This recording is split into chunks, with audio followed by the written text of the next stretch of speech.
आमंत्रित कर आपने जो सौजन्य प्रदर्शित किया है, मैं उसके लिए हार्दिक कृतज्ञता ज्ञापित करता हूँ।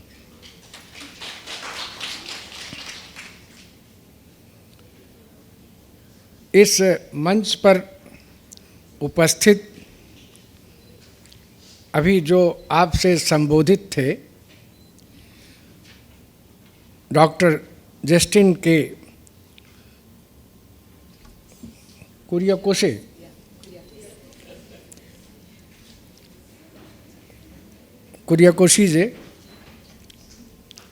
वाइस प्रिंसिपल महोदय,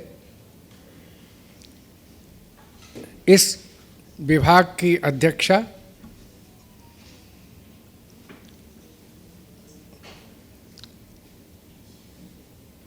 वनजा जी, मोहन जी और वाइस प्रिंसिपल महोदय, मैं आप सब के प्रति आभारी हूँ कि आपने मुझे यहाँ आने का अवसर दिया। अभी जब मैं इनॉग्रेशन वक्तव्य सुन रहा था तो बहुत सारी बातें कही गईं। उसमें इतिहास भी था, उसमें भक्ति आंदोलन भी था, हिंदी के विकास में कितनी बोलियों का योगदान है वह भी था, कबीर तुलसी भी थे, और कुछ बातें ऐसी भी थी जिनसे मैं नहीं भी सहमत हो सकता, लेकिन बहुत सारी बातें ऐसी भी थी जिनसे असहमति का कोई सवाल नहीं उठता। खास तौर से कबीर को लेकर के कुछ लोगों ने ये एक मूवमेंट चला रखा है कि वो भोजपुरी में लिखते थे।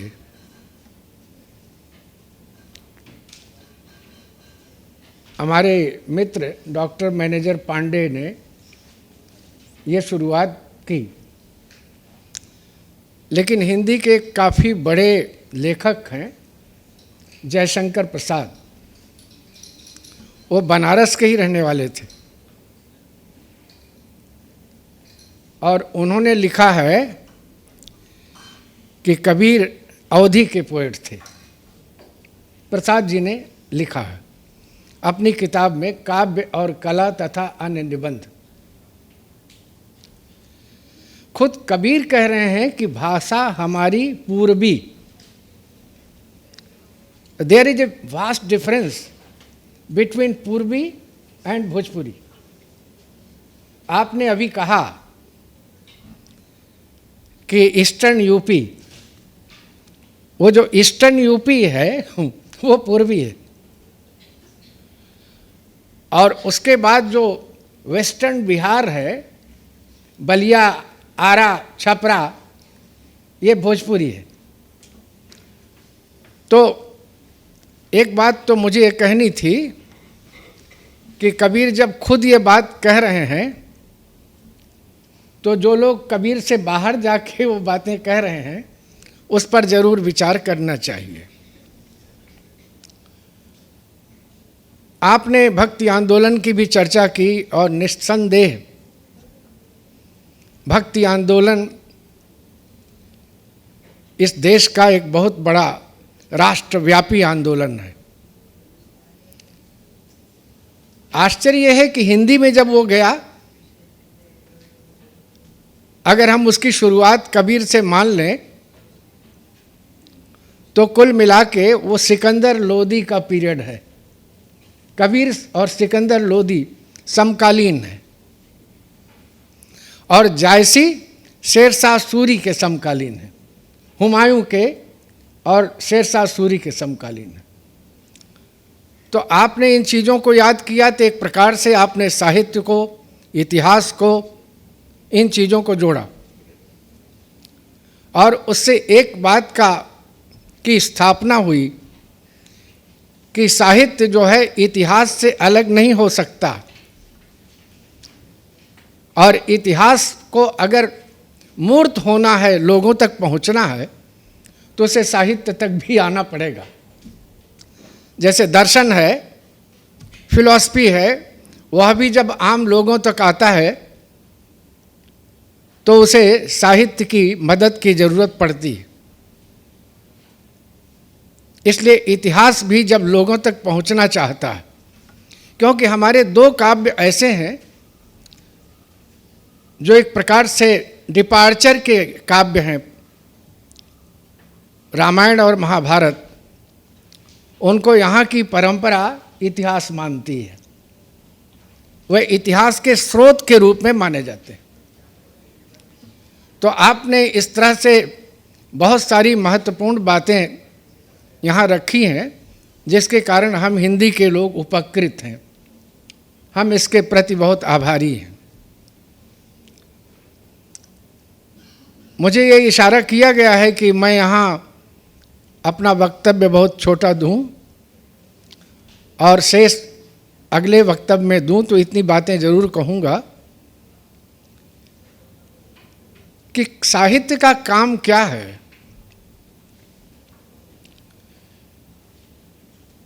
जब सारी भाषाएं थक जाती हैं, सारी भाषाएं कम्युनिकेशन करने में अपनी असमर्थता व्यक्त करने लगती हैं, तब जो समाज के पास सबसे ताकतवर, सबसे खूबसूरत, सबसे कम्युनिकेटिव, संप्रेषणीय जो शैली है, जो भाषा है, जो फॉर्म है, उसको साहित्य कहते हैं। क्योंकि साहित्य कुल मिला के मस्तिष्क की भाषा नहीं है। अमेरिकन आलोचक आई रिचर्ड ने कहा था कि poetry is an emotional speech. आप भी उस ओर इशारा कर रहे थे। मेरा यह कहना है कि साहित्य जो है हृदय की भाषा है, मन की भाषा है। इसलिए जब बुद्धि का आतंक ज़्यादा हो जाता है और बुद्धि को कहा गया है को बहुत कॉमर्शियलाइज्ड होती है, वो अपने मतलब से काम करती है, प्रॉफिट एंड लॉस में सोचा करती है, तो साहित्य जो है वह इससे परे जा कर के हृदय से संवाद करने की और लोगों से लोगों तक पहुंचने की एक कोशिश है। वो समकालीन हो या प्राचीन हो या मध्यकालीन हो, हमारे लिए बहुत गौरव की बात है, जिसको हमको याद रखना चाहिए कि सारा का सारा उत्तर भारत का भक्ति काल, जिसको golden era of Hindi literature कहते हैं, वो सब मुगल काल में रचा गया है, इस्लाम काल में रचा गया है। इस पर भी हमको सोचना है कि ये काल जो है सिकंदर लोदी, इब्राहिम लोदी से लेके शेरशाह सूरी, हुमायूं और अकबर, जहांगीर, यही सब शासन काल है जब भक्ति काल रचा जा रहा है। खास तौर से मैं एक बड़ा नाम लेता हूँ, तुलसीदास, जो अकबर के लास्ट पीरियड में आते हैं और जहांगीर के पीरियड तक जाते हैं। आजकल ये बहुत कहा जा रहा है कि वो सबसे ट्रेचरस काल है, सबसे आतंककारी, मानव विरोधी काल है, लेकिन उसी काल में हमारा भक्ति काल पूरी तरह से लिखा जा रहा है और बगैर किसी विघ्न के लिखा जा रहा है। इसलिए यह भी सोचना चाहिए कि हम इतिहास को किस नज़रिए से देखें। मुझे पहले तो नहीं पता था, हमारे एक मित्र हैं आचार्य राधा वल्लभ जी त्रिपाठी, तो उन्होंने हमको बताया कि जो हमारा संस्कृत का गोल्डन पीरियड है वो भी मुगल काल है, क्योंकि पंडितराज जगन्नाथ जैसा आदमी जो लास्ट संस्कृत पोइटिक्स का थिंकर है, रमणीय अर्थ प्रतिपादन करने वाला शब्द ही काव्य है, ये परिभाषा देने वाला, वो जहांगीर के काल में, ये शाहजहां के काल में है। तो इसलिए हमको इतिहास से मदद लेकर के साहित्य के संदर्भ को समझने की ज़रूरत भी है। तो ये बातें फिलहाल मैं इतनी अभी कहना चाहता था।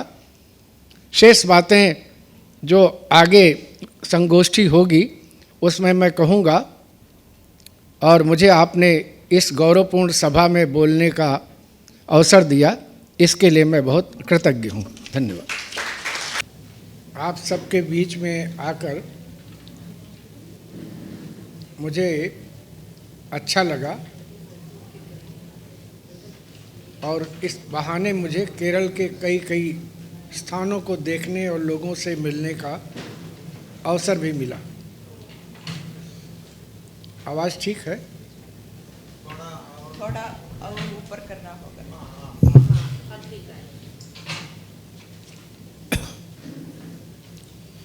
मुझे यहाँ ले आने का श्रेय वनजा जी को ही है। वैसे आना था डॉक्टर गोपेश्वर सिंह को, उनकी अस्वस्थता के कारण ये दायित्व तो मेरे ऊपर आ पड़ा। और सच तो ये है कि मैं यात्राओं के लिए अब बिल्कुल तैयार नहीं था, लेकिन कलकत्ता से लौटते हुए जब मैं दिल्ली एयरपोर्ट पर था तब इनका फ़ोन गया था, और मैंने तत्काल इनको मना किया था कि किसी स्थिति में भी मैं यहाँ नहीं आऊँगा। लेकिन इनका दबाव और इनका प्रभाव या मनोप्रभाव जो भी कहिए, हो सकता है साइकोलॉजिकल इफेक्ट हो या कोई तंत्र मंत्र हो, इन्होंने अंततः मुझे बुला ही लिया। और आने इस यात्रा में भी मुझे जो जो अनुभव हुए वो भी सब इन्हीं को समर्पित हैं, क्योंकि मुझे 7 बजे यहाँ पहुँचना था और मैं रात को 12:30 पर पहुँचा। ये सब इनकी कृपा है।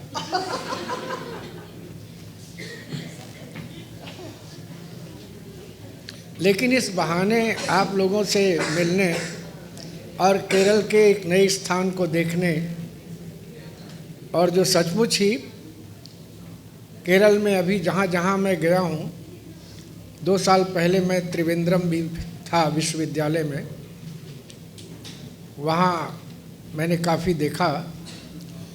आपका स्थान जो है, जहाँ आपका संस्थान है, कॉलेज है, वो बहुत ही सुरम्य है, बहुत सुंदर है, बहुत ज़्यादा सुव्यवस्थित है,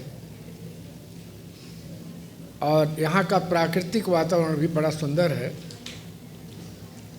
ऐसा सुना है कि ऐसे वातावरण में लोगों के मन खूबसूरत हो जाते हैं। हो सकता है कि आपका भी मन ऐसा हो गया हो, मैं उम्मीद करता हूँ। मोहन जी हमारे इन्हीं के साथ के मित्र हैं, और वे जो संस्था चला रहे हैं, जैसा उन्होंने मुझे बताया, वो हर अध्यापक को अपने अपने क्षेत्र में करना चाहिए। खास तौर से वैसे तो मलयालम बहुत ही समृद्ध भाषा है, और भारत की तमाम भाषाएं बहुत समृद्ध और खूबसूरत हैं। वो जो आदिवासी इलाकों में झाबुआ और बस्तर में बोली जाती हैं, वह उतनी ज़्यादा वाचाल भाषाएं तो नहीं हैं, लेकिन बहुत थोड़े में वो बहुत कुछ कहती हैं। इसलिए कभी कभी ये भी माना जाता है कि जो भाषा बहुत कम कहती है, लेकिन मीनिंग बहुत दूर तक कम्युनिकेट करती है, आदिवासियों की भाषा ऐसी ही है। इसलिए जब कोई भी भाषा अपनी मीनिंग को बहुत ज़्यादा इफ़ेक्टिव, प्रभावशाली, कम्युनिकेटिव, व्यंजक और सुंदर बनाना चाहती है, तो गद्य से उतरकर कविता पर आ जाती है।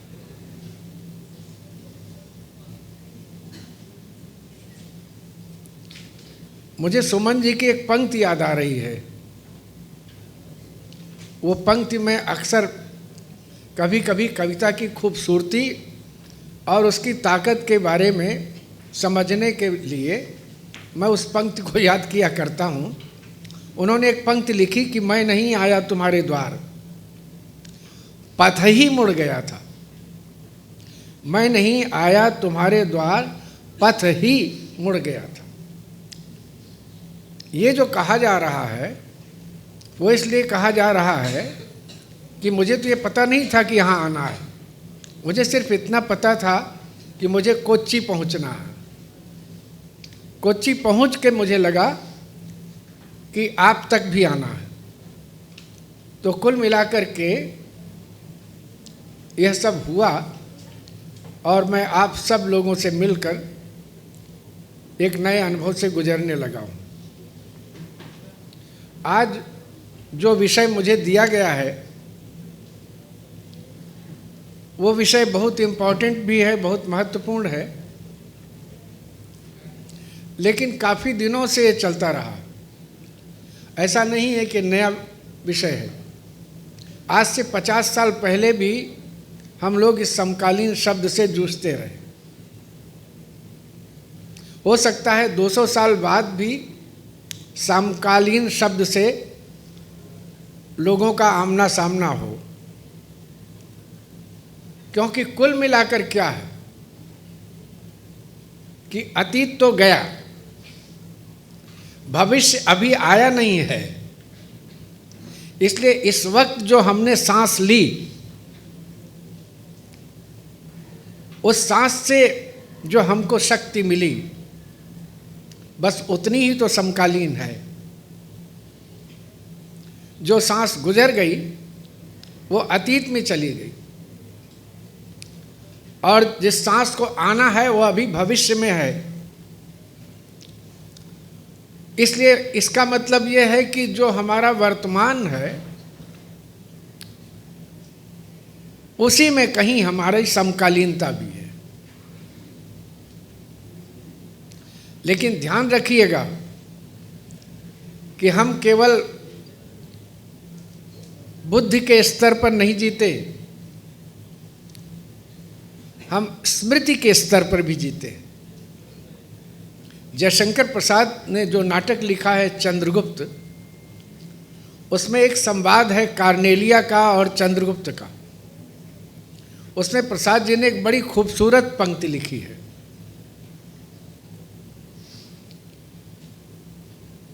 कार्नेलिया सेलूकस की पुत्री है और उसका आकर्षण भारत के प्रति भी है और चंद्रगुप्त के प्रति भी है। बाद में ये जो बिंदुसार हैं, अशोक के बाद बैठते हैं और उनके बाद अशोक बैठते हैं गद्दी पर। ये सब उन्हीं के पुत्र और नाती पोते हैं। तो वहाँ वो कहती है कि क्या तुम्हें मेरी स्मृति अब भी है, पूछती है चंद्रगुप्त से कंफर्म करने के लिए। तो वहाँ प्रसाद जी ने लिखा है कि स्मृति जीवन का पुरस्कार है सुंदरी, जिसकी याददाश्त चली गई उसका अतीत चला गया, जिसकी स्मृति गई वो समाप्त है। क्योंकि कुल मिलाकर के आप जो 50 साल 100 साल 70 साल जीते हैं, इसके अलावा आपके पास महाभारत भी है, आपके पास वेद भी हैं, उपनिषद भी हैं, कुरान भी हैं, बाइबल भी है। ये सब आपकी स्मृति में है। इसलिए आप केवल उतना नहीं जीते जितना आपका वर्तमान है। आप अपने जीवन के साथ साथ एक पूरी परंपरा को भी जीते हैं, जिसको ट्रेडिशन कहते हैं। टी.एस. इलियट का एक निबंध है ट्रेडिशन एंड इंडिविजुअल टैलेंट, बड़ा विख्यात निबंध है। और माना है इलियट ने कि प्रतिभा की एक जिम्मेदारी है कि वो अतीत को पुनर्जीवित करे। संस्कृत में इसके लिए एक शब्द है पुनर्नवता, ओल्ड को न्यू बना देना, जो पुराना है उसको नया कर देना। ये पुराने को नया कर देने का मतलब ये है कि मान लीजिए तुलसीदास ने राम कथा लिखी, लेकिन उन्होंने वाल्मीकि की कथा नहीं लिखी। उन्होंने अपने अनुभवों से जो राम को प्राप्त किया वो कथा लिखी। इसलिए वाल्मीकि का रामायण अलग है, तुलसीदास का रामचरितमानस अलग है। दोनों के डिपार्चर अलग हैं, दोनों की फीलिंग्स अलग है, दोनों की इमेजिनेशन अलग है,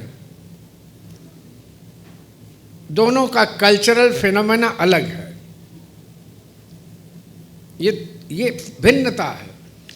लेकिन वो जो राम थे वाल्मीकि के, वो तुलसीदास वाले नाम नहीं है।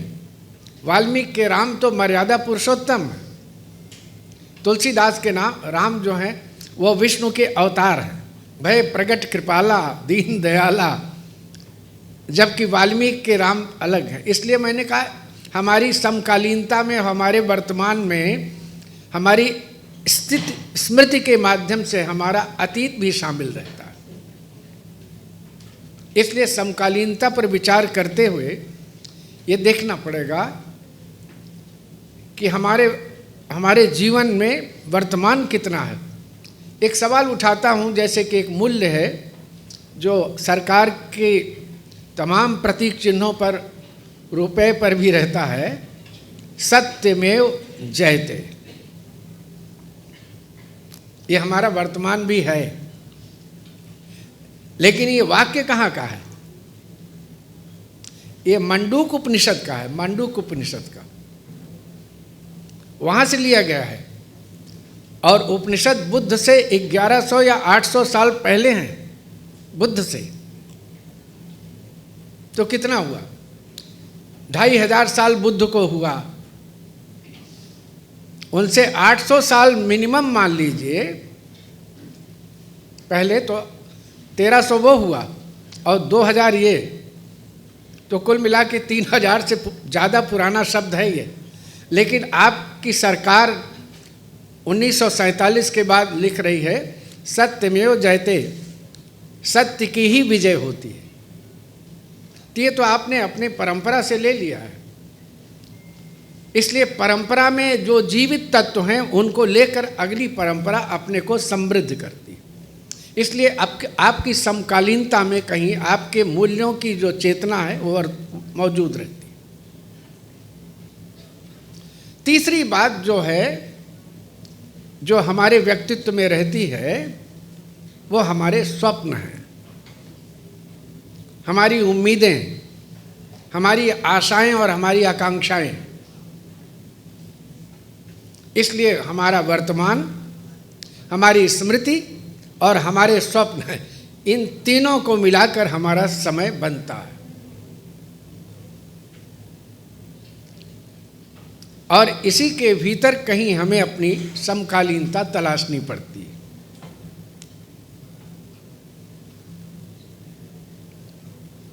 मुक्तिबोध की शायद मोहन जी ने ही या किसी ने एक कविता की याद की, अंधेरे में। आप नहीं कर रहे शायद? उसमें जो अंधेरे में काफ़ी लंबी कविता है, उसकी कुछ पंक्तियां बहुत ज़्यादा याद की जाती हैं।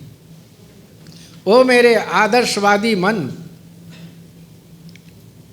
ओ मेरे सिद्धांतवादी मन, अब तक क्या किया, जीवन क्या जिया, मर गया देश। बीच में मैं पंक्तियां छोड़ रहा हूं। मर गया देश, अरे जीवित रह गए तुम। सवाल यह है कि कौन सा देश मर गया, क्योंकि तिरंगा तो अब भी लहरा रहा, सरकार अब भी दिल्ली में और त्रिवेंद्रम में बैठी हुई है। तो देश कौन था जो मर गया? और वो कौन से लोग थे जो सिद्धांत की तलाश कर रहे थे, वे कौन से लोग थे जो आदर्शों की बात कर रहे थे।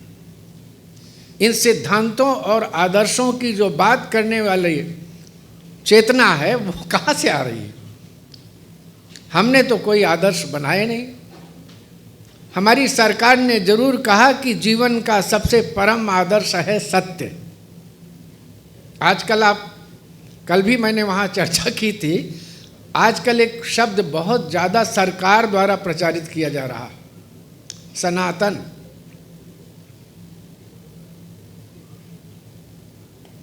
ऐसा लगता है जैसे हमने पहली बार सुना हो सनातन। हमारे पुरखों को नहीं मालूम था, जो हमारे आज़ादी के पहले के पुरखे थे उनको नहीं मालूम था।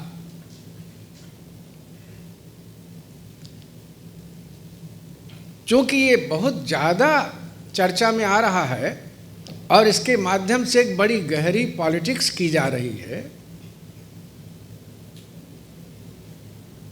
तो मैं तलाशने लगा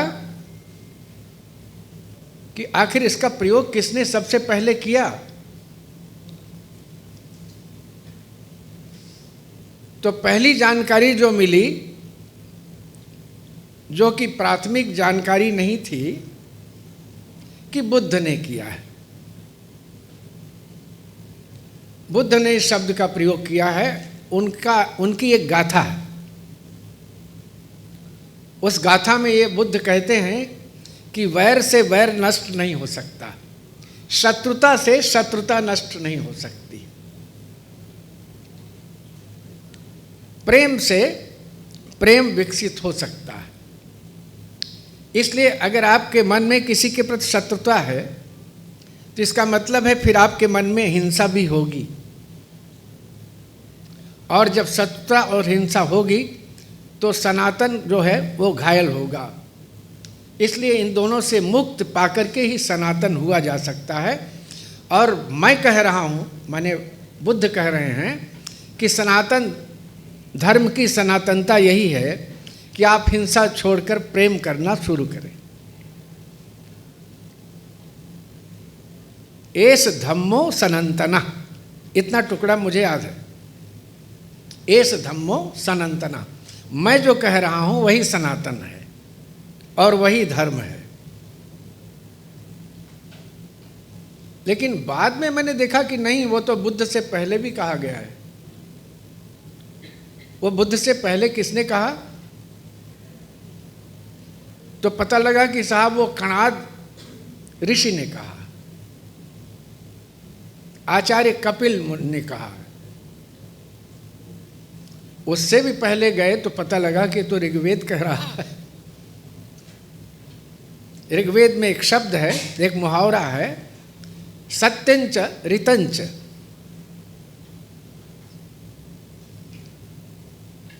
ऋतंच का मतलब होता है the eternal order of the universe. आप जानते हैं अभी जो मौसम चल रहा है, अभी जो ऋतु चल रही है, अब ठीक अपने क्रम में 12 महीने बाद फिर आएगी। उसके बाद वसंत ऋतु आएगी, फिर ग्रीष्म आएगी, फिर वर्षा ऋतु आएगी, फिर शरद आएगी, फिर इस तरह से चलता रहेगा। ये जो ऑर्डर है, सूरज अपने टाइम पर आएगा, चंद्रमा अपने समय पर आएगा और जाएगा। इन सारी चीज़ों पर करोड़ों साल से कोई परिवर्तन नहीं हुआ है। This is the eternal order. इसको वेद ने कहा ऋत है ये, और इस ऋत में ही कहीं सत्य निहित है। अगर प्रकृति की एक नैतिकता है तो समाज की भी एक नैतिकता होनी चाहिए। ये मैं सिर्फ ये समझा रहा हूँ कि अतीत से लेकर के जो आपके सपने हैं, आपके सपने भी, अगर गांधी ने आंदोलन करते समय एक ही सपना देखा कि आज़ादी के बाद हमको राम राज्य पाना है, तो ये राम राज्य गांधी का तो नहीं था, ये तो तुलसीदास का सपना था। दैहिक दैविक भौतिक तापा, राम राज काहू नहीं व्यापा। जिसमें किसी प्रकार का कष्ट ना हो। उसमें गरीबी भी है, भूखमरी भी है, बेरोजगारी भी है, बीमारियां भी हैं, ये सब है। तो ये जो जिसको आप समकालीनता कहते हैं, पहले तो इसको देख लीजिए कि आप जो कह रहे हैं उसकी हैसियत क्या है, और अगर हैसियत है तो उसमें कितनी चीज़ें इंक्लूडेड हैं, समाहित हैं। लेकिन एक बात मैं कहना चाहता हूँ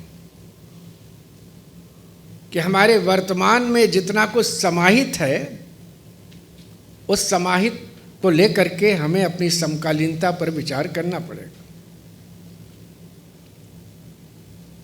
और उस समकालीनता का मतलब ये है कि आपने विषय रखा है कि समझ, तो मैं अभी समझाने की कोशिश कर रहा था कि समकालीनता को कैसे समझेंगे।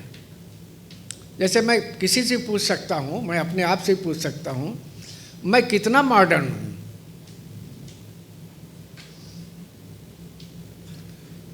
और मैं कितना एंशियंट हूँ।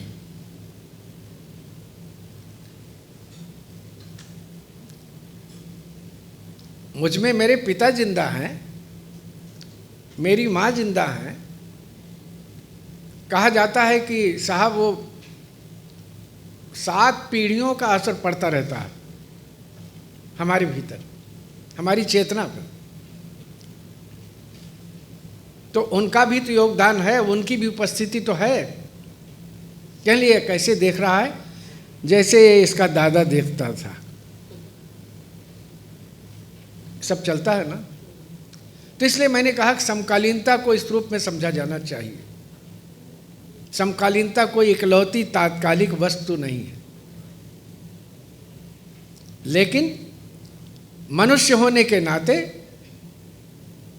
हमें अपने वर्तमान को ज़्यादा, चूँकि वो सेंस ऑफ अर्जेंसी है, इसलिए उसी वर्तमान के हिसाब से हमको सब चीज़ें तय करनी पड़ती है।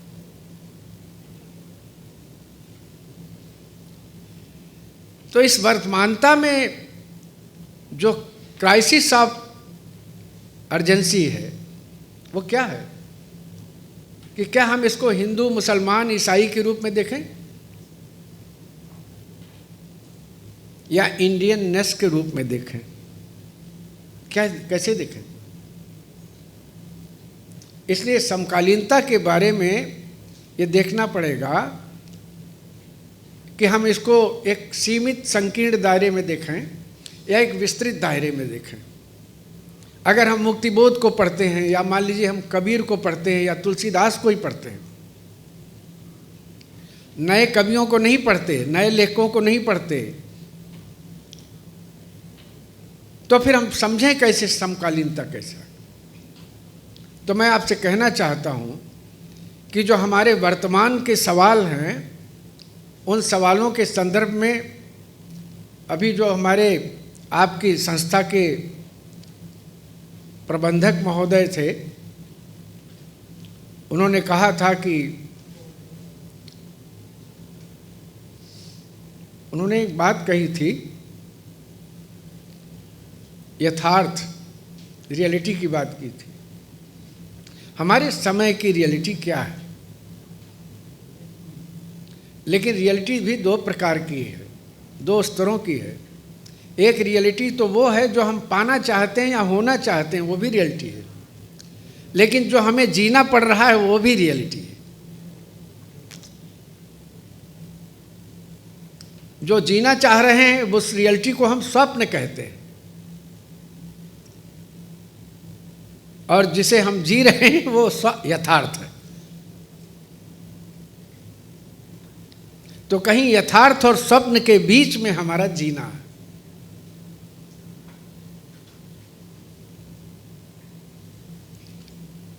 तो मेरा ये कहना है कि समकालीनता भी कहीं इन्हीं दोनों के बीच में है। कुछ बड़े सवाल ले लूं, और चूंकि आजकल हर आदमी थोड़ा थोड़ा पॉलिटिकल हो गया है, जो कि जरूरी है। नॉन पॉलिटिकल होकर तो जिंदा भी नहीं रहा जा सकता। लेकिन पॉलिटिकल का अर्थ भी मैं आपको समझा दूं। गांधी से एक बार पूछा गया था कि व्हाट इज योर प्रोफेशन, आपका धंधा क्या है। धंधा कभी कभी बहुत गलत ढंग में इस्तेमाल होता है, लेकिन धंधा का कुल मतलब है occupation. What is your business, उसको आम आदमी जो पूछता है कौन सा धंधा करते हैं आप, तो गांधी से पूछा गया था कि आपका धंधा क्या है। तो गांधी ने कहा कि लिख दो राजनीति। ये लिखा हुआ है, मैं अपनी ओर से नहीं कह रहा हूं।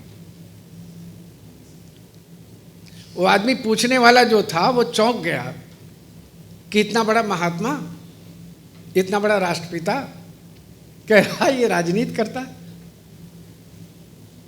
तो गांधी ने मुस्कुरा कर कहा, जैसी उनकी आदत थी, कह रहे भाई इतना चकित होने की क्या बात है। लोगों के कल्याण के लिए जो कुछ किया जाता है उसको राजनीति कहते हैं। सुनने वाले का होश फाख्ता हो गया। मतलब राजनीति जो है वो क्या है? परित्राणाय साधूनाम। याद आ रहा ना, कृष्ण गीता में कह रहे हैं अर्जुन से कि मेरा प्रोफेशन क्या है? परित्राणाय, welfare of the society, gentle society, that is my profession. Gandhi कुछ नया कह रहे थे क्या? गांधी वही कह रहे थे जो कृष्ण कह रहे थे। तब आप सोचिए कि जो लोग त्रिवेंद्रम में और दिल्ली में बैठे हुए हैं वो वही कर रहे हैं कि नहीं कर रहे हैं? लोगों का वेलफेयर कर रहे हैं कि नहीं कर रहे हैं? आपकी परंपरा जो उसको जो है सर्टिफाई कर रही है कि नहीं कर रही है? इसलिए हमारी परंपरा हमको गाइड करती है कि ये जो कह रहा है ये नहीं है, गलत है, झूठ है। ये हिंदू मुसलमान कर रहा है, ये ब्राह्मण और शूद्र कर रहा है। This is none of the business of the politics. ये राजनीति का काम नहीं है। राजनीति का काम अस्पताल खोलना है, अच्छी सड़कें बनाना है, लोगों को एक खास प्रकार से त्रास मुक्त वातावरण, नागरिक जीवन को देना है, उनके तमाम अभावों की पूर्ति करना है। तो क्या पॉलिटिक्स ये कर रही है? और अगर नहीं कर रही है तो लोगों का परित्राण है या संत्रास है? अब सवाल यह है कि अगर ये कर रही है तो हमारी समकालीनता की डिमांड क्या है? इसलिए मैंने कहा पॉलिटिकल होना बहुत जरूरी है, क्योंकि जिनके लिए पॉलिटिक्स पावर प्रोफेशन है और हमारे लिए है welfare of the people, by the people, of the people, for the people, तो उस स्थिति में देखना पड़ेगा कि ये सब हो रहा क्या। अगर नहीं हो रहा है तो क्या हम यहाँ क्लास में बैठ के सिर्फ शब्दों की जुगाली करेंगे कि आगे आकर के उसको बदलने की कोशिश करेंगे? Are we crowd? क्या हम भेड़ों के जुलूस है? धूमिल की कविता पटकथा में लिखा है कि कोई गणिरिया है जो आता है और 5 साल में हमारे पीठ पर उगे हुए ऊन को काट लेता है। ये लिखा है ना पटकथा में उन्होंने। हम लोग क्या भेड़ें हैं या हम नागरिक हैं? तो समकालीनता को समझते हुए बहुत सारे सवालों को समझना पड़ेगा। आजकल एक शब्द और भी डोमिनेंट हो गया है 2014 से, धर्म। राजनीति तो गई,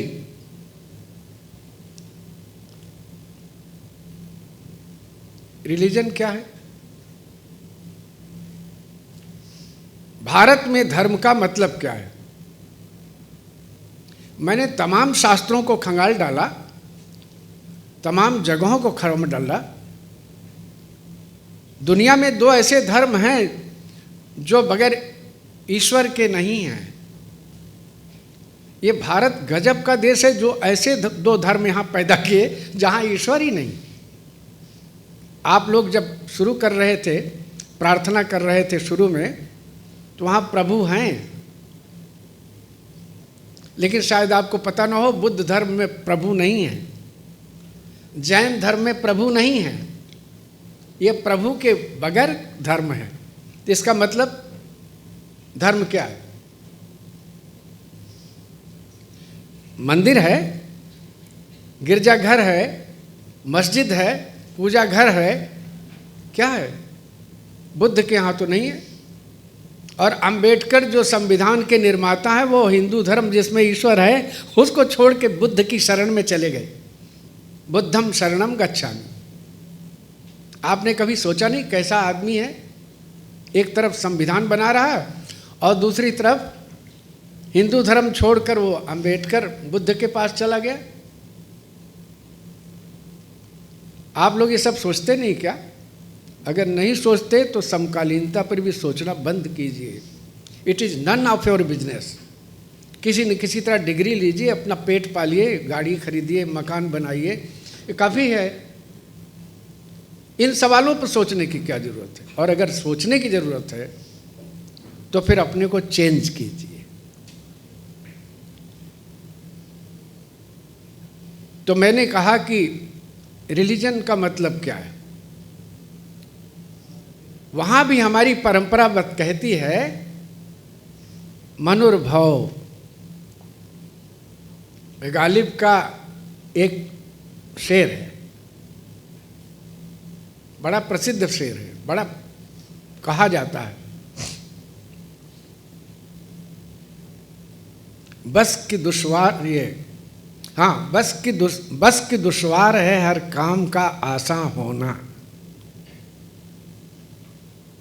बहुत पॉपुलर शेर है। बस की दुश्वार है हर काम का आसान होना, आदमी को है मयस्सर नहीं इंसान होना।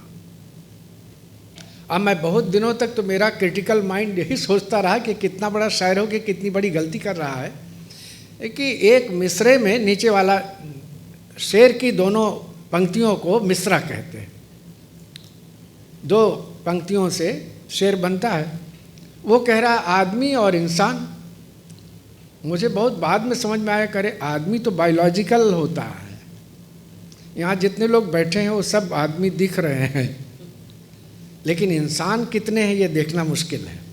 इंसान एक कल्चरल टर्म है, आदमी एक बायोलॉजिकल टर्म है।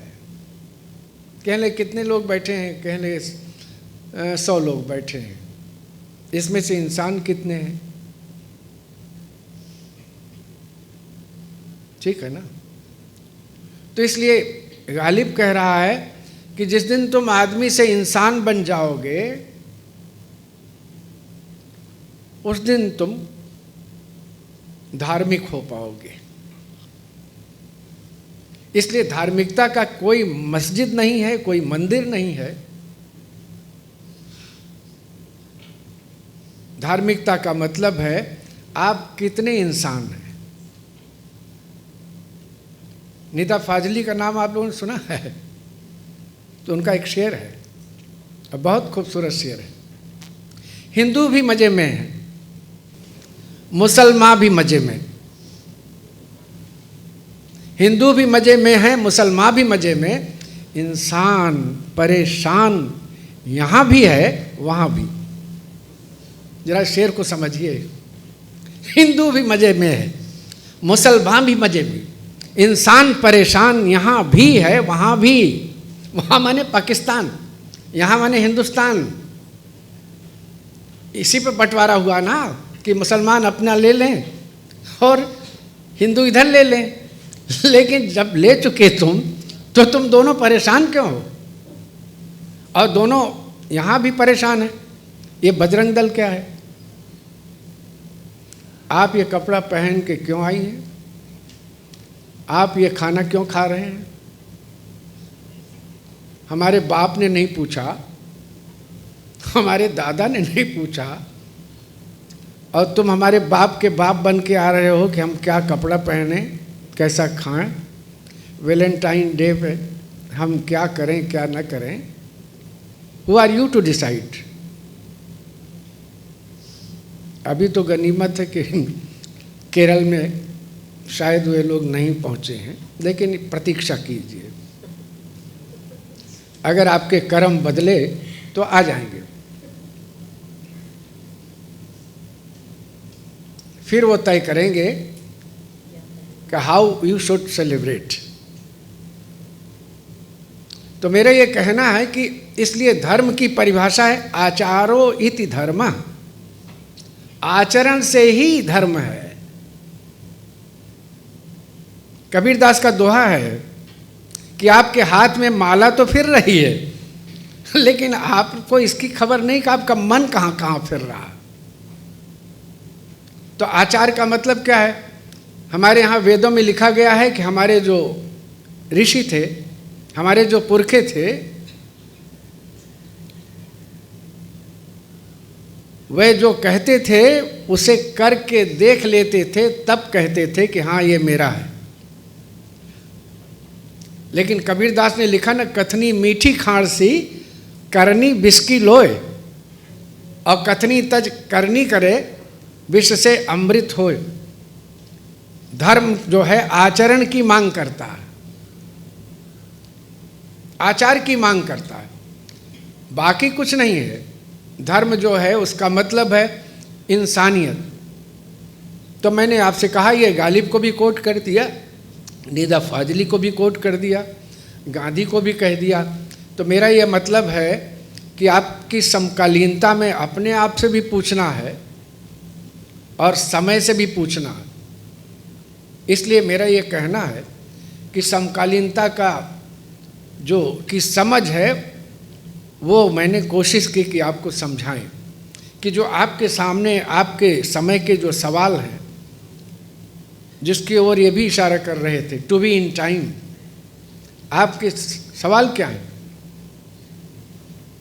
कल हम लोग गए थे, ये ले गए थे दोनों मुझे वहाँ एक संस्था में, तो बड़ी पुरानी ट्रेडिशनल संस्था है, लेकिन वहाँ की सीढ़ियों पर चढ़ते हुए लगता था कि सालों से उसमें झाड़ू ही नहीं लगा, और 2000 लोग रोज आ जा रहे होंगे। उसमें से एक आदमी को ये महसूस नहीं हुआ कि यहाँ झाड़ू लगनी चाहिए। आज जब मैं आपकी सीढ़ियाँ चढ़ रहा था तो मुझे लगा कि यहाँ तो हर आदमी इतना अलर्ट है। मैं कोशिश कर रहा था, क्योंकि अगर आपके जीने में सफाई नहीं है, स्वच्छता नहीं है, आपके जीने में सौंदर्य नहीं है, तो मैं आपको कैसे सुंदर मान लूं? तो मेरा ये कहना है कि जीना जो है वो सबसे बड़ा प्रश्न है, आसान सवाल नहीं है। इतने लोग फिल्मों के जीते रहते हैं, आप देखते हैं ग्लैमरस लाइफ, लेकिन हिंदुस्तान का एक आदमी भी उनको गांधी के बराबर बैठाने को तैयार नहीं है। अगर हो तो बता दीजिए। भगत सिंह के बराबर बिठाने को तैयार नहीं है।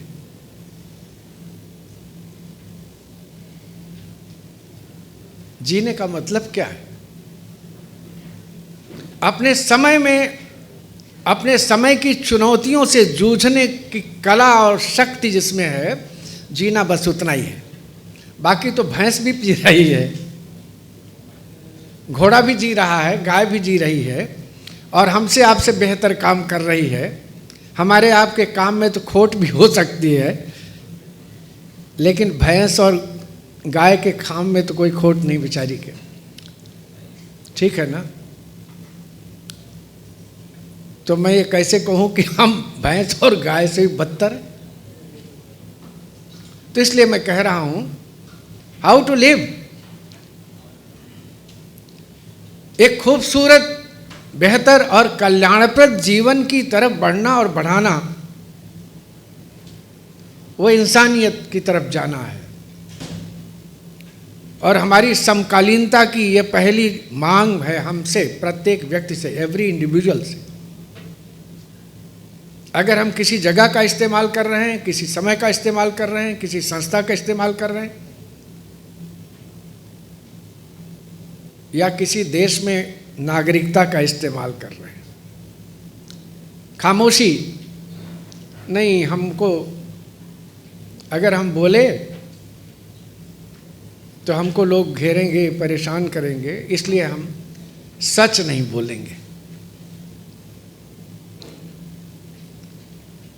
तो समकालीनता में हमारी पूरी परंपरा के साथ हम धोखा कर रहे हैं, क्योंकि हमारी परंपरा एक जगह भी नहीं कहा गया चुप रहो। मैं बहुत चकित हूं, महाभारत में वो कहानी तो सब आप लोगों को पता है। भीम ने अंतिम लड़ाई जो महाभारत की है वो भीम और दुर्योधन की हुई थी ना। तो भीम ने जब दुर्योधन की टांग तोड़ दी तो भीम ने सोचा कि अब तो मैंने जय कर ली, प्राप्त कर लिया, चलो अब सांस ले रहा है तो लेने दो, उससे क्या फर्क पड़ता, अब तो किसी काम का बचा नहीं है। तो कृष्ण ने कहा कि अभी तुम्हारी लड़ाई खत्म नहीं हुई है। उन्होंने कहा क्यों? कहले सांस ले रहा है। आप सोचते हैं मेरे दिमाग में क्या है? इतनी क्रूरता बाद में, लेकिन मेरे दिमाग ने कहा क्रूरता नहीं, इतना क्रोध था कृष्ण को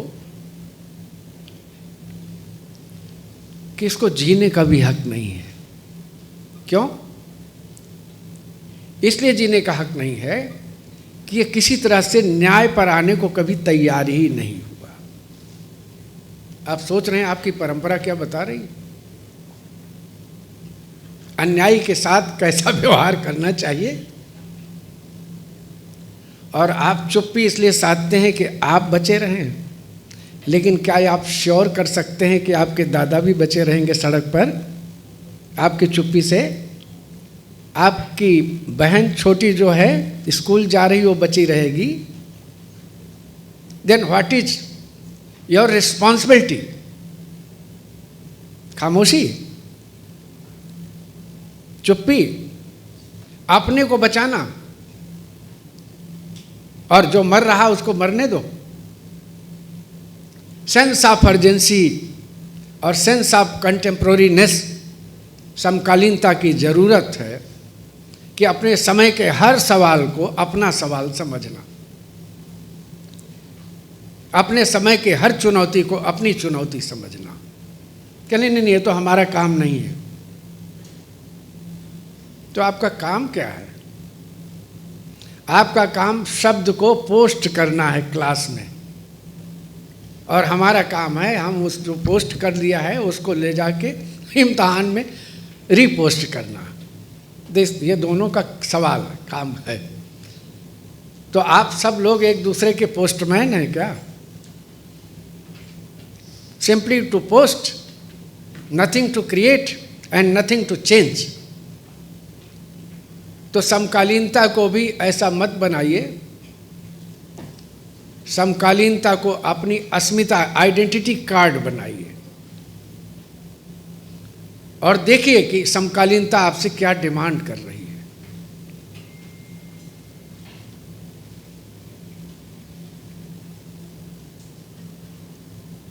तो कपड़े लत्ते, ग्लैमरस लाइफ, वो भी एक सच है, लेकिन बहुत छोटा सा सच है। जो सिर्फ आपको सुख दे सकता है। जमाने को इससे क्या मतलब? 20वीं शताब्दी में जिस आदमी ने सबसे कम कपड़े पहने उसको आपने कहा ये हमारा राष्ट्रपिता है? हैं? पता नहीं उसको क्रीम पाउडर कुछ लगाता था कि नहीं लगाता था। वो महाराष्ट्र में शोलापुर में मुझे कुछ लोगों ने पूछा कि आपके सौंदर्य की परिभाषा क्या है और आपकी निगाह में इस समय भारत में सबसे सुंदर स्त्री कौन है? वो मतलब इनकी उम्र के लोग थे। मैं रिफ्रेशर कोर्स में लेक्चर दे रहा था यूनिवर्सिटी में, और माने वो स्टूडेंट नहीं थे। तो मैंने कहा कि आपको जवाब दूंगा तो आपको अच्छा नहीं लगेगा, लेकिन आप कह रहे हैं तो मैं दे देता हूँ। मैंने कहा इस समय महाराष्ट्र में सबसे खूबसूरत स्त्री का नाम मेधा पाटकर है। वो मीना कुमारी गईं, नरगिस गईं, ये सुंदरियां चली जाएंगी, इनको क्योंकि दूसरी आती रहेंगी, हमारा काम चलता रहेगा। But we will never remember. हर पीढ़ी अपने ज़माने में कंज्यूम करती है। ये आर्टिकल्स हैं, कमोडिटीज हैं। मेधा पाटकर कमोडिटी नहीं है, गांधी कमोडिटी नहीं है, भगत सिंह कमोडिटी नहीं है। ये हमारे गौरव हैं, हमारी स्मृतियां हैं, हमारी चेतना है। तो हम इसमें लगे हुए हैं कि साहब हम बहुत सुंदर हैं या हम सुंदर नहीं हो पाए। तो इसलिए मेरा ये कहना है कंटेम्पोरेरीनेस को कैसे आप समझें। और अब मैं अपने व्याख्यान को समाप्त करते हुए इनको बोलना है। और मैं तो आप तो बोलिए। नहीं बोल दिया मैंने। जितना मुझे इन लोगों से कहना था वो तो आप कहेंगी राम कथा कहता रहूँगा, उसमें क्या फ़र्क पड़ता है भाई। इतने अच्छे श्रोता मिले हों खामोशी के साथ, तो बोलने में तो सुरक्षा रहती है ना, कोई खतरा नहीं। तो उस स्थिति में मैंने आपसे कहा कि समकालीनता को समझिए। उसका सच यह है कि आप इसको ओन कर रहे हैं कि नहीं, इस समकालीनता को जीने की कोशिश कर रहे हैं कि नहीं। 1947 में 15 अगस्त को आपको आज़ादी तो मिल गई, लेकिन वो कहाँ कहाँ से आपसे छीनी जा रही है। अब सरकार सारी चीज़ें प्राइवेट कर रही है। जब 1947 में आप लोगों को तो पता नहीं, गेहूं जो है अमेरिका से आता था, तब लोगों का पेट भरता था। उसका नाम था PL 480, बहुत ही ख़राब, जो अमेरिका समुद्र में डालना चाहता था तो उसने सोचा समुद्र में न डाल करके भारत के भूखे लोगों को दे दो। आज तो आप गेहूं पैदा कर रहे हैं सरप्लस में, ग्रीन रेवोल्यूशन आ चुका था। अब उसके बाद क्या हो रहा है? अब आप अभी मैं एक दिन सुन रहा था, वो मैं आपको बता दूं कि भारत सरकार ने एक आयुष्मान कार्ड निकाला है। यहाँ आया तो न्यूज़ 24 के जो एंकर हैं राजीव रंजन, जो हर प्रदेश में जाते हैं लोगों से बातचीत करने, आजमगढ़ के हैं, जहाँ की शबाना आजमी है।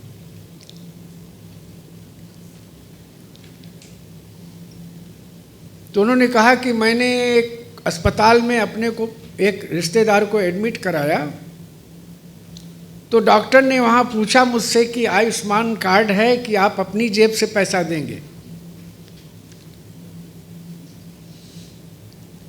तो वो चूँकि टीवी में है तो उन्होंने कहा कि आप ऐसा सवाल मुझसे क्यों पूछ रहे हैं। तो उन्होंने कहा कि नहीं, मैं तो आपके भले के लिए पूछ रहा हूँ। तो उन्होंने कहा कि वैसे अगर आयुष्मान कार्ड मेरे पास न हो तो इस बीमारी में कितना पैसा लगेगा। तो डॉक्टर ने कहा कि 42,000 में 42,000 में काम हो जाएगा।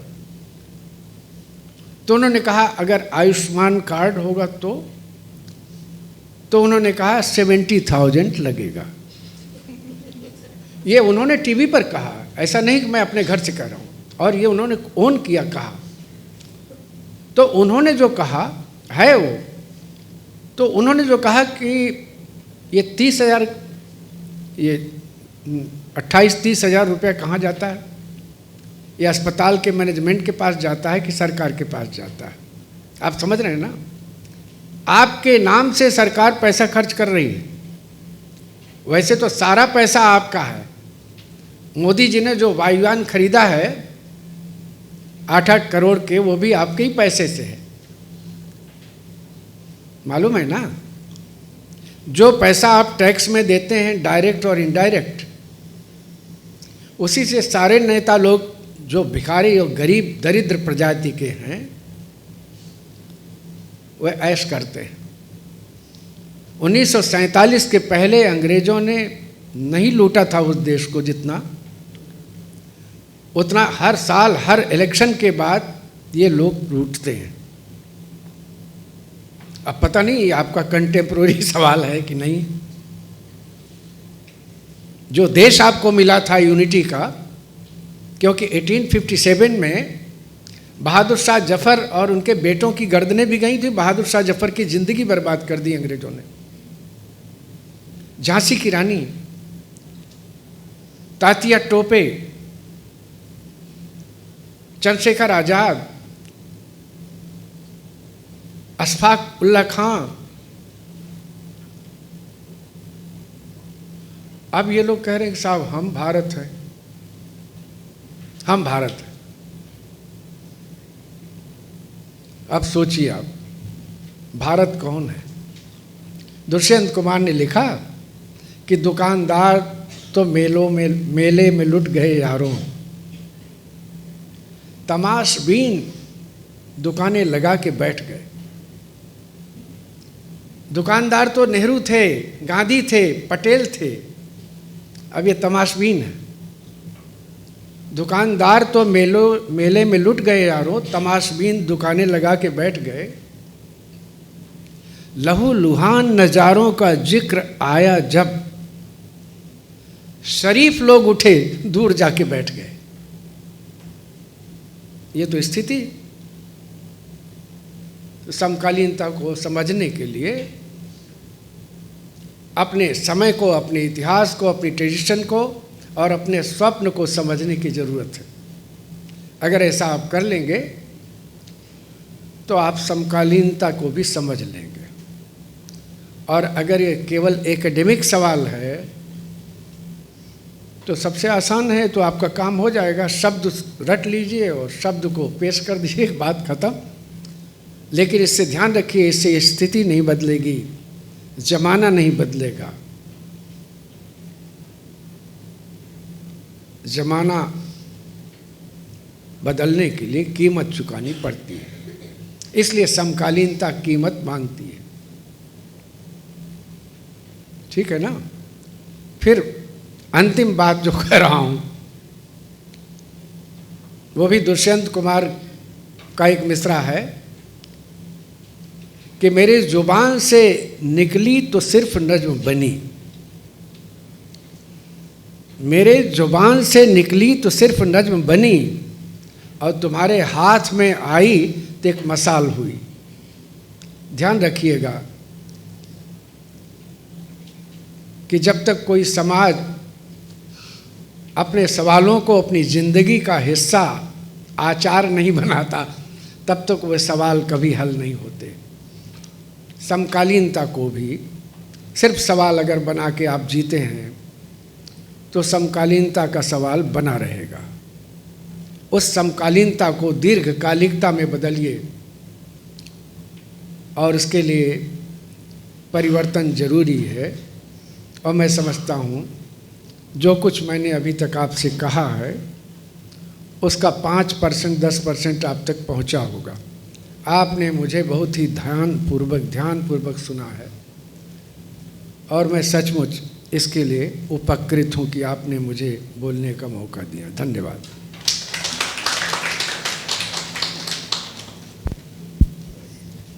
साहित्य के समझ और सच को साझा करने के लिए और मार्गदर्शन के लिए आपका सादर धन्यवाद।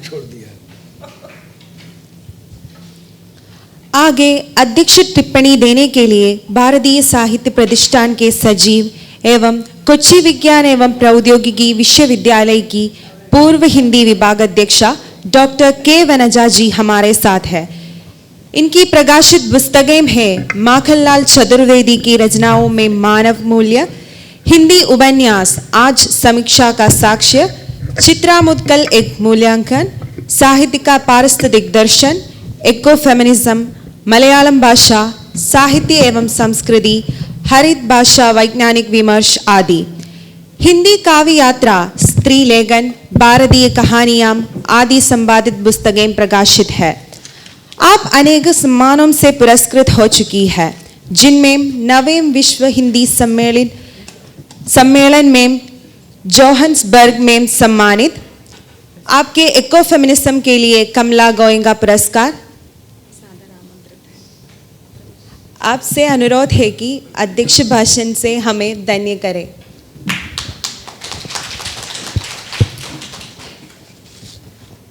आदरणीय विजय बहादुर सिंह जी, विभागाध्यक्ष डॉक्टर जूलिया,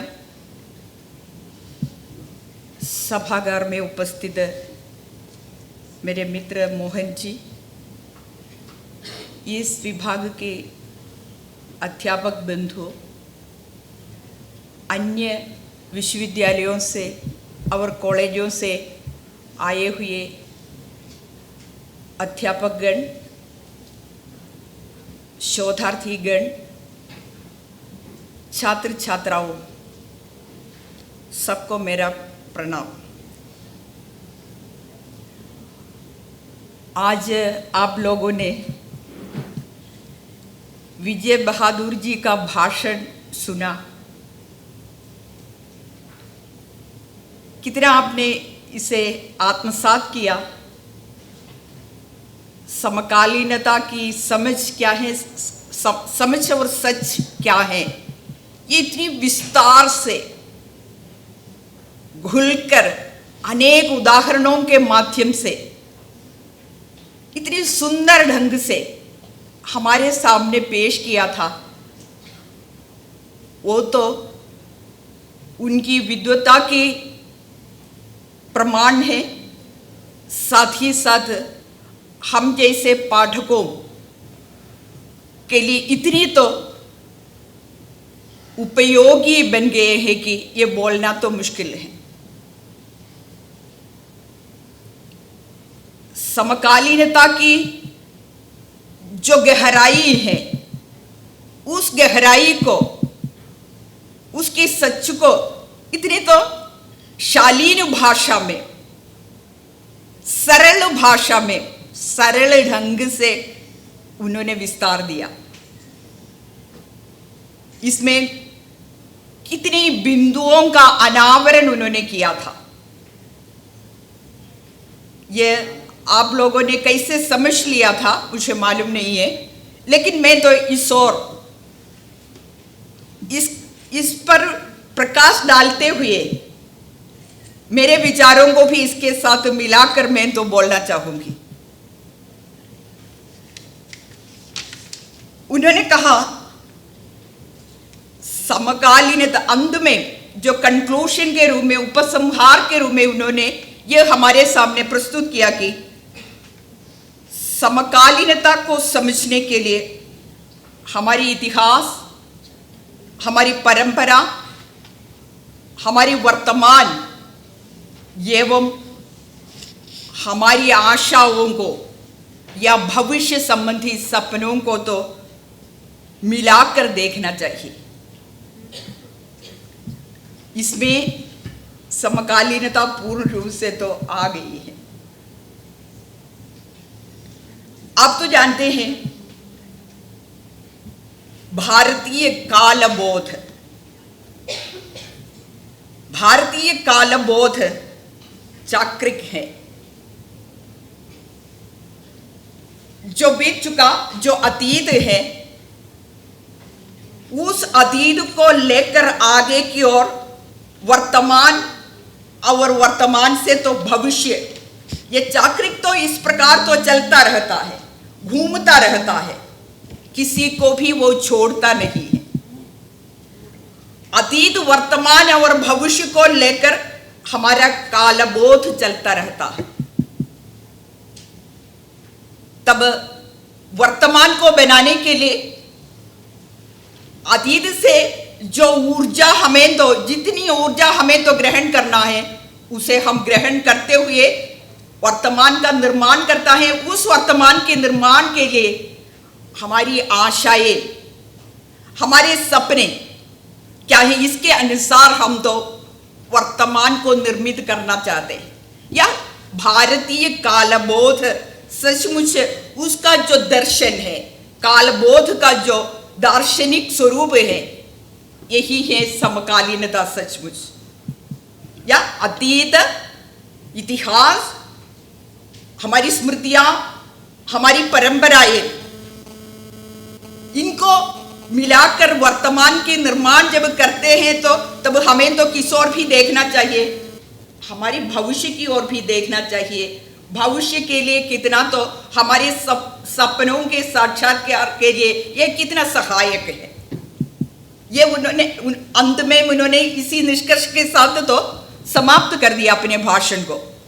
तब वर्तमान उन्होंने हमसे ये इस डरावनी वातावरण की ओर उन्होंने इशारा किया था, अंधकार पूर्ण वातावरण। कई दृष्टियों से इससे संघर्ष करके, इससे जूझते हुए जो आगे की ओर जाते हैं, जीने के लिए समर्थ बनता है, वही तो समकालीन है, उन्होंने कह दिया। और इसके लिए ऊर्जा हमारी स्मृतियां है, हमारा इतिहास है। एक प्रजातंत्रीय राष्ट्र है हमारा देश, प्रजातंत्रीय। प्रजातंत्रीय कहने पर तो इसे तो छोटे से दायरे में तो सीमित करना सही नहीं है। प्रत्येक प्रजा का तंत्र है, शासन चलता है, प्रत्येक प्रजा का स्वातंत्र्य है, इसमें उसका अधिकार है इसमें। लेकिन हमें कितना अधिकार दिया गया है, हमें कितना अधिकार दिया गया है, या प्रत्येक व्यक्ति कितने तो स्वतंत्र होकर हम जी रहे हैं, समाज में अपने विचारों को पेश करते हैं। ये स्वतंत्रता प्राप्ति के लिए हमने जो लड़ाई लड़ी है, उस समय सभी प्रकार की राजनीतिक स्वातंत्र्य, सभी प्रकार की स्वातंत्र्य पर बल देते हुए हमारे नेताओं ने तो हमारे नेता इसके लिए तो प्रयत्न कर रहे थे। और जब स्वतंत्रता प्राप्ति के बाद, या जब हमें आज़ादी मिली है, हमारे साहित्य के संदर्भ में इसके साथ आधुनिकता या आधुनिकता बोध सबसे सशक्त हो गया है। इसमें व्यक्ति केंद्रीयता बढ़ गई है, कारण व्यक्ति का स्वातंत्र्य सबसे मुख्य बन गया है। व्यक्ति का अस्तित्व, केंद्रीयता, व्यक्ति की केंद्रीयता। तब व्यक्ति केंद्रीयता के साथ कई प्रकार की केंद्रीयताएं आ गई है। एक और पूंजी की केंद्रीयता, औद्योगिकरण की दृष्टि से देखने पर, और कई प्रकार की विचारधाराओं की केंद्रीयता। कारण उस समय तक जो प्रचलित हमारी जो धारणाएं हैं, इन धारणाओं का तो एक प्रकार के, कई प्रकार के विश्वास, अंधविश्वास, ऐसी परंपरागत कई प्रकार की हमारे विचारधारा, इन सबको भंग करते हुए व्यक्ति का स्वातंत्र्य मुख्य बनकर आधुनिकता जब सामने आ गई है, वहां केंद्रीयता थी। केंद्रीयता में क्या प्रत्येक का स्वातंत्र्य, प्रत्येक के स्वातंत्र्य का क्या स्थान है?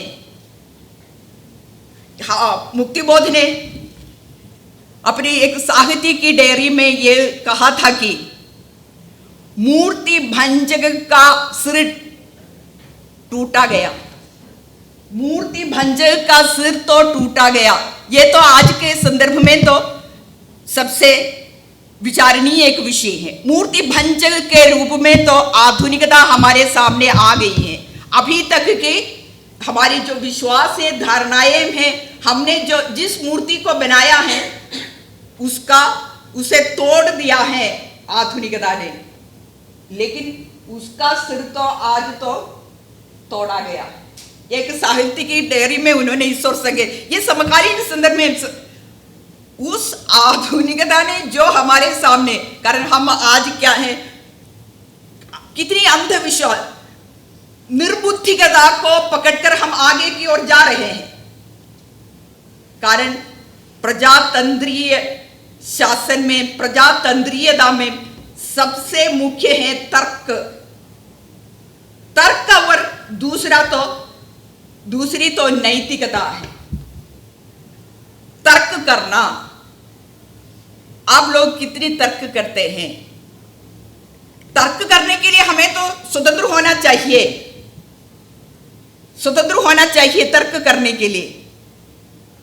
आज इन्होंने ये सूचित किया, खामोश होकर आप लोग सुन रहे हैं। इसी खामोशी को तोड़कर, सुनते समय खामोश होना, लेकिन आपके चेहरे पर इसकी प्रतिक्रिया तो प्रकट होती है, प्रकट होना ही चाहिए। आजकल हम खामोश हैं। हमारी सत्ता, हमारे राजनीति, अन्य, उन्होंने कई पक्षों की ओर तो इशारा किया। मैं एक एक पक्ष पर प्रकाश डालना तो चाहूंगी। तब ये तर्क करने की शक्ति हमारी तो नष्ट हो गई है आजकल। और दूसरी तो नैतिकता, नैतिकता कहने पर तो राजनीति की ओर उन्होंने इशारा किया। राजनीति कितनी नैतिक है, धर्म कितना नैतिक है। राजनीति मूल्यों का एक पुंज है, कई मूल्य राजनीति में है।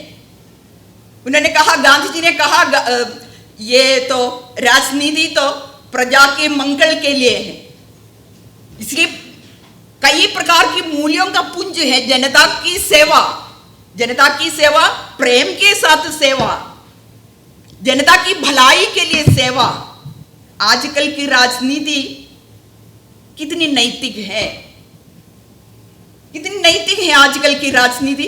वे तो अपनी जेब को भरने के लिए, वोट बैंक को सबसे बढ़ाने के लिए राजनीति खेलते हैं। और धर्म, धर्म तो ये तो व्यापार का युग है, ठीक है। भूमंडलीकरण का जो दौर चल रहा है, उपभोग संस्कृति बढ़ती जा रही है,